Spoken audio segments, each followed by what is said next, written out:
বেঁচে যাওয়া আলুর ভর্তা দিয়েও যে এত মজাদার নাস্তা বানানো যায়, সেটা যদি এই নাস্তাটি না বানান তাহলে বুঝতেই পারবেন না। এতটাই মজা এই নাস্তাটি। তো হ্যালো এভরিওয়ান, কেমন আছেন সবাই? আশা করি অনেক বেশি ভালো আছেন, আমিও ভালো আছি। তো কে কোথা থেকে আমার ভিডিওটা দেখছেন অবশ্যই কমেন্ট করে জানাবেন। যদি ফেসবুক পেজ থেকে থেকে থাকেন তাহলে আমার পেজটাকে ফলো দিয়ে দিবেন।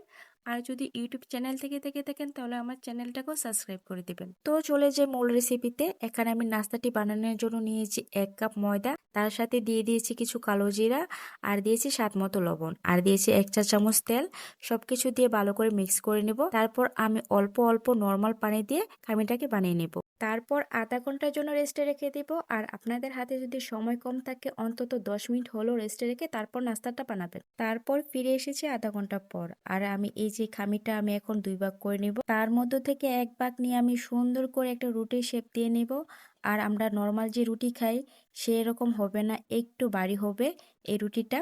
তারপর এই যে আমি এখানে বলেছিলাম যে বেঁচে যা আলুর ভর্তা দিয়ে আজকে নাস্তাটা বানাবো। আর এই নাস্তাটি যে শুধু বেঁচে যা আলুর ভর্তা দিয়েই বানাতে হবে এরকম না, আপনারা আলুটা সিদ্ধ করে তারপর আলু ভর্তা মতো করে নাস্তাটা বানাতে পারেন। তো আমি এই আলুর ভর্তার মধ্যে এক্সট্রা অ্যাড করেছিলাম পাঁচফোড়ন। পাঁচফোড়নটা দিলে নাস্তার ফ্লেভারটা অনেক ভালো হয়, খেতে অনেক মজা হয়। তারপর রুটিটাকে আমি ভাগ ভাগ করে কেটে নিব আর সুন্দর করে নাস্তার শেপ দিয়ে নেব। আর এই নাস্তাগুলো বানানো খুবই সহজ, আপনারা একটু ভালো করে খেয়াল করলে বুঝতে পারবেন আমি কিভাবে এই নাস্তাগুলো বানিয়ে নিচ্ছি। আর এই যে দেখুন আমার সবগুলো নাস্তা বানানো হয়ে গেছে। এখন আমি এগুলোকে তেলের মধ্যে ভেজে নেব। তেলটা যখন একটু গরম হয়ে আসবে তখন এই তেলের মধ্যে আমি সবগুলো নাস্তাই দিয়ে দিব। আর এই নাস্তাগুলো মিডিয়াম আঁচেই ভেজে নিতে হবে।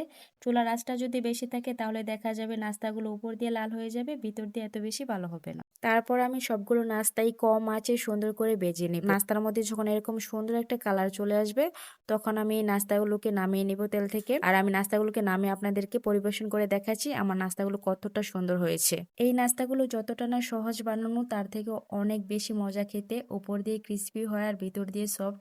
এই নাস্তাগুলো আপনি যাকেই বানিয়ে খাও না কেন সে বারবার আবদার করবে এই নাস্তাগুলো বানিয়ে দেওয়ার জন্য। আর বাচ্চারা পেয়ে তো অনেক বেশি খুশি হয়ে যাবে, কারণ বাচ্চারা নতুন নতুন খাবার খেতে অনেক বেশি পছন্দ করে।